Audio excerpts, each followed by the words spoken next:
வணக்கம். தமிழ் சினிமால வந்து பார்த்தீங்கன்னா, முக்கியமான இயக்குனர்களோட பெயர் வந்து பால ஆரம்பிக்கிற மாரி இருக்கு.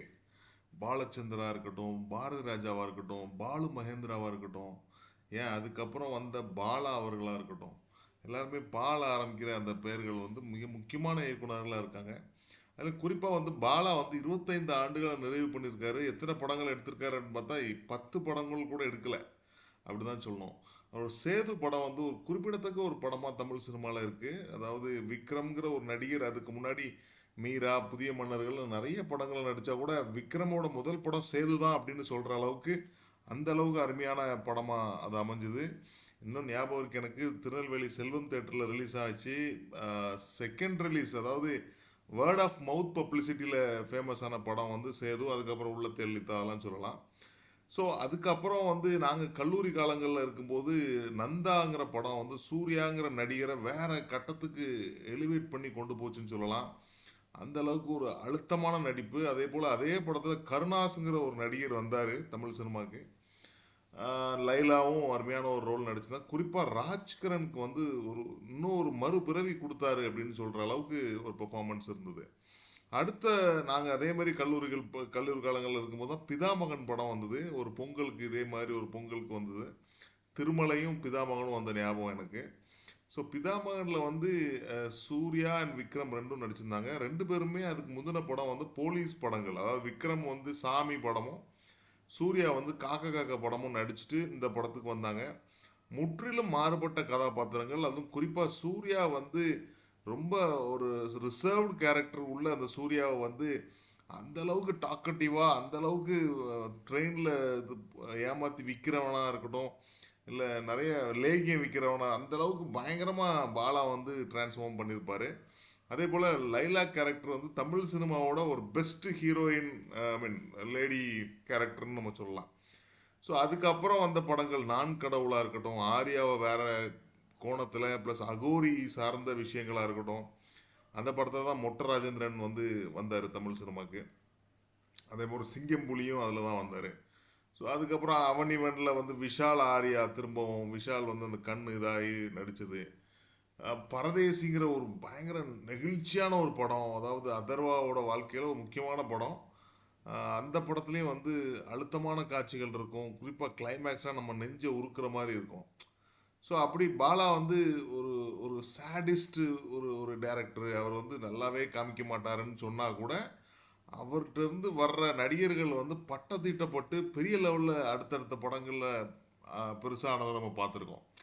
ஸோ அதே மாதிரி அதுக்கப்புறம் அவர் நாச்சியார் படம் தாரத்தப்பட்ட படம் எடுத்தார். வரலக்ஷ்மி, சசிகுமார் வச்சு. அப்புறம் வந்து நாச்சியார்னு ஜோதிகா வச்சு எடுத்தார். அப்புறம் வர்மான்னு ஒரு படம் இடையில எடுத்தார். அது சரியாக போகல, மீன் ரிலீஸே ஆகலை. அதுக்கப்புறம் தான் இப்போ வணங்கான் அப்படிங்கிற படம் எடுத்திருக்காரு. அந்த படத்தோட விமர்சனத்தை தான் நம்ம இப்போ பார்க்க போகிறோம். ஸோ இந்த வணங்கான் அதோட முதல் பாசிட்டிவ் என்ன அப்படின்னு பார்த்தீங்கன்னா கண்டிப்பாக பாலா தான் சொல்லணும். ஏன்னா எளிய மனிதர்களோட வாழ்வியல், இன்னமும் அதே எளிய மனிதர்களோட வாழ்வியல், குறிப்பாக வந்து இந்த கன்னியாகுமரியை கதைக்களமாக கொண்டு அங்கே வந்து டூரிஸ்ட் கைடாக இருக்கிறவங்க எப்படிலாம் இருப்பாங்க, லைஃப்பில் என்னென்ன விஷயங்கள் இருக்கும், அதை வந்து ரியலிஸ்டிக்காக நம்ம பார்த்த மாதிரி ஒரு ஃபீல் கொண்டு வந்ததாக இருக்கட்டும். இவ்வளோ சுனாமியில் காணாமல் போய் இறந்த குடும்பத்தில் உள்ளவங்க இப்போ இருந்தால் எப்படி இருப்பாங்க, அது ரியலிஸ்டிக்காக நம்ம புரிகிற மாதிரி இருந்தது. அது மட்டும் இல்லாமல் மதங்கள், எல்லா மதங்களையும் கேரக்டர்ஸ் வச்சு ஃபாதரு, அப்புறம் ஒரு பாய், பிருந்தா சாரதி நடிச்சிருப்பாரு. அப்படி எல்லாத்தையும் வச்சு ஒரு நையாண்டி, அதுலேயும் நிறைய நையாண்டி, அதுலேயே வந்து பார்த்தீங்கன்னா ஐயரை பற்றி நிறைய பேசுகிறேன். அந்த காலத்து ஐயமாரெலாம் ரொம்ப கேப்சராக கற்பூரம் மாதிரி இருப்பாங்க. இதெல்லாம் வந்து பிதாமகன் நம்ம பார்த்த சீன்ஸ் தான். பட் இருந்தாலும் அது கொஞ்சம் டிஃப்ரெண்ட்டாக பண்ணியிருந்தாரு. கதாபாத்திர வடிவமைப்பு ரொம்ப அருமையாக இருந்தது. குறிப்பாக அருண் விஜயோட கதாபாத்திரமாக இருக்கட்டும், இல்லை அவங்க தங்கையாக இருக்கட்டும், இல்லை ஹீரோயினாக இருக்கட்டும், எல்லாமே வந்து கரெக்டாக நீட்டாக பண்ணியிருந்தாரு. அதில் முக்கியமாக சொல்லணும்னா எல்லாத்துலேயும் சிறந்த நடிப்பை வாங்கியிருந்தாரு அப்படின்னு சொல்லலாம். ஸ்க்ரீனில் வந்து அந்த நடிப்பு தெரிஞ்சுது. அதே போல் முதல் பாதி வந்து டோட்டலாகவே வந்து பாலாவோட டிப்பிக்கல் அந்த காமெடி, அந்த அந்த கேரக்டர்ஸு, அந்த ஊரில் உள்ள கதை மாந்தர்கள், அதெல்லாம் செட் பண்ணி வச்சுட்டு செகண்ட் ஹாஃப்க்கு வந்து விறுவிறுன்னு போகிற மாதிரி பிளான் பண்ணியிருக்காரு. அந்த இடைவெளியிலேருந்து ஆரம்பிக்குது அந்த பரபரப்பு, அதுக்கப்புறம் ஃபுல்லாக முடிகிற மாதிரி இருக்குது. ஸோ கதை கரு வந்து அவருக்கு ப்ளஸ்ஸு எப்படின்னா அவர் முதல்ல பிளான் பண்ணி எடுத்திருக்காரு. பட் இப்போ உள்ள காலகட்டத்துக்கு அது ரொம்ப ஆப்டாக அமைஞ்சிருக்கு அப்படின்னு தான் சொல்லணும். ஏன்னா வந்து ஒரு பெண்களுக்கு எதிரான ஒரு பாலியல் வன்கொடுமைகள் அந்த விஷயங்கள் சார்ந்து இருக்கிறதுனால அது ஒரு பெரிய ப்ளஸ் பாயிண்ட் அந்த படத்துக்கு அமைஞ்சிடுச்சு அப்படின்னு சொல்லலாம்.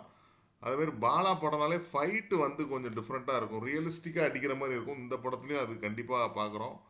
அப்படி ஓடிட்டு போகிறது, வித்தியாசமாக போய் துரத்துறது, தூக்கி அடித்தாருன்னா நம்ம நம்ம உண்மையிலேயே அடித்த மாதிரி ஒரு ஃபீல் இருக்கும்.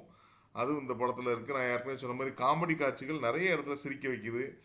அந்த சிவாஜி மாதிரி உள்ள நடிகராக இருக்கட்டும், அது எல்லாமே வந்து அது போகிற போக்கில் தனி ட்ராக் இல்லாமல் போகிற போக்கில் இருக்குது. அதே போல் வந்து பார்த்திங்கன்னா கடைசி அதை முடியும் போது அந்த கிளைமேக்ஸில் வந்து ஒரு ஒரு எமோஷனோட முடிக்கிறது பாலாவோட, ஐ மீன் சிக்னேச்சர் மாதிரி அது டிஃப்ரெண்ட் இல்லை அதே மாதிரி இருந்தது. ஸோ அடுத்த பாசிட்டிவ் என்னென்னா அருண் விஜய் குறிப்பாக சொல்லணும். ஏன்னா வந்து அந்த கோட்டி அப்படிங்கிற அந்த கேரக்டருக்கு வந்து அந்த உடல் மொழி அது நமக்கு புரிகிற அளவுக்கு, அது நீங்கள் படம் பார்த்தா தெரியும் என்னென்னு. அந்த அந்த உடல் மொழி அவர் என்னென்ன பண்ணுறாரோ அதையெல்லாம் நமக்கு நல்லாவே புரிகிற மாதிரி பண்ணியிருந்தது. சண்டை காட்சிகள் குறிப்பாக வந்து ஆக்ரோஷமாக அடித்து பண்ணுறதா இருக்கட்டும், எக்ஸ்ப்ரெஷன்ஸு, அந்த கண்ணீர் ஒரு சீனில் அப்படி கண்ணீர் அப்படி வடியும் நமக்கும் வர்ற மாதிரி இருந்தது. அந்த அளவுக்கான எக்ஸ்ப்ரெஷனாக இருக்கட்டும், அந்த வெள்ளந்தியான ஒரு கேரக்டர், அது என்ன சொன்னாலும் போய் ஒத்துக்கிறது, அந்த இதில் போய் போலீஸ் ஸ்டேஷனில் போய் நான் தான் பண்ணேன் அப்படின்னு ஒத்துக்கிறதா இருக்கட்டும். அப்புறம் தங்கச்சி கூட வந்து ஒரு சீனில் வந்து அழுகுற சீன் இருக்குது, அதில் வந்து பயங்கரமான ஆக்டிங் பண்ணியிருப்பார் அருண் விஜய். கண்டிப்பாக அவார்டுக்கு வந்து எல்லா இதுவும் திறமையும் அந்த அந்த அந்த சீனில் இருந்தது அப்படின்னு சொல்லலாம். அடுத்த பாசிட்டிவ் வந்து ஹீரோயினாக நடிச்சிருக்க அந்த ரோஷினி பிரகாஷ் அப்படிங்கிற ஒரு நடிகை. அவங்க ஏற்கனவே நிறைய படங்கள், தமிழ் படங்களில், கன்னடம், தெலுங்கில் நடிச்சிருந்தா கூட இந்த படம் வந்து ரொம்ப ஆப்டாக இருந்தது. அதாவது எங்கடா இந்த லேடி இந்த பொண்ணு இருந்தது அப்படின்னு சொல்கிற அளவுக்கு எடுத்தோடனே விவேகானந்தர் கெட்டப்பில், அப்புறம் வந்து ஒரு டூரிஸ்ட் கைடாக ஃபாரினர்ஸை ஏமாற்றி ஏமாத்தி இந்த சென்ஸ் பேசி ஏமாத்துறது, ஏறக்குறைய அந்த பிதாமகன் கேரக்டர் தான். அதாவது மற்றவங்கள பேசி கவர்றது, அதே மாதிரி உள்ள கேரக்டரு. ஸோ அவங்க வந்து அந்த பஞ்சாப் கலெக்டர் ஒருத்தர் இருப்பார், அவங்கள போய் இவங்க போய் பேசி கவர் பண்ணுறதுலாம் வந்து சூப்பராக இருந்தது. அதுக்கப்புறம் அழுத்தமான நடிப்பை செகண்ட் ஹாஃப்லேயும் கொடுத்துருக்காங்க அப்படின்னு சொல்லணும். அடுத்த பாசிட்டிவ் வந்து அந்த தங்கையை நடிக்கிற அந்த பொண்ணு வந்து ரீதான்னு நினைக்கிறேன். அந்த பொண்ணு ரொம்ப அருமையான நடிப்பு. ஐ திங்க் மலையாளத்தில் மாளிகைப்புறம் அந்த படத்தில் நடித்த பொண்ணுன்னு நினைக்கிறேன். ரொம்ப சூப்பராக நடிச்சிருந்தாங்க. Hats off to them, to her. And அடுத்தது பார்த்தீங்கன்னா அந்த கான்வென்ட்டில் உள்ள அந்த பிரின்ஸிபலாக நடிச்சிருக்காங்க. எங்கேயோ பார்த்த மாதிரி இருக்கே அப்படின்னு பார்த்தா அது வந்து சரத்குமார்களோட முதல் மனைவி வரலட்சுமியோட அம்மா சாயா தேவி. அவங்களும் சூப்பராக பண்ணியிருந்தாங்க. இந்த படத்தோட பெரிய ஒரு பாசிட்டிவ் செகண்ட் ஹாஃபில் அப்படின்னு பார்த்தீங்கன்னா மிஷ்கின் மற்றும் சமுத்திரக்கனி அவங்களோட ரோல், ரெண்டு பேரும் தான் அந்த செகண்ட் ஹாஃபை தூக்கி நிப்பாட்டுறாங்கன்னு சொல்லணும். மிஷ்கின் குறிப்பாக அவர் கண்ணாலே பேசுகிறார் அந்த அளவுக்கு.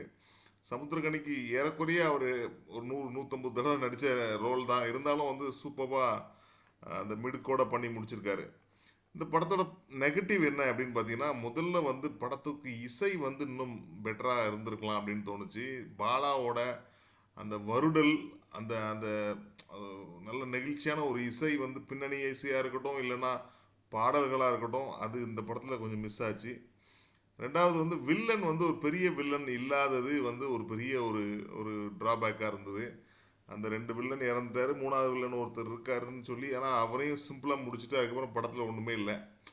ஸோ ஸ்ட்ராங்காக இருந்திருக்கலாம். 3வது வந்து அந்த பாலியல் ரீதியான அந்த காட்சிகள் வந்து கொஞ்சம் நீளமாக அப்படி போச்சு, அழுத்தமாக இருக்கணும் அப்படிங்கிறதுக்காண்டி.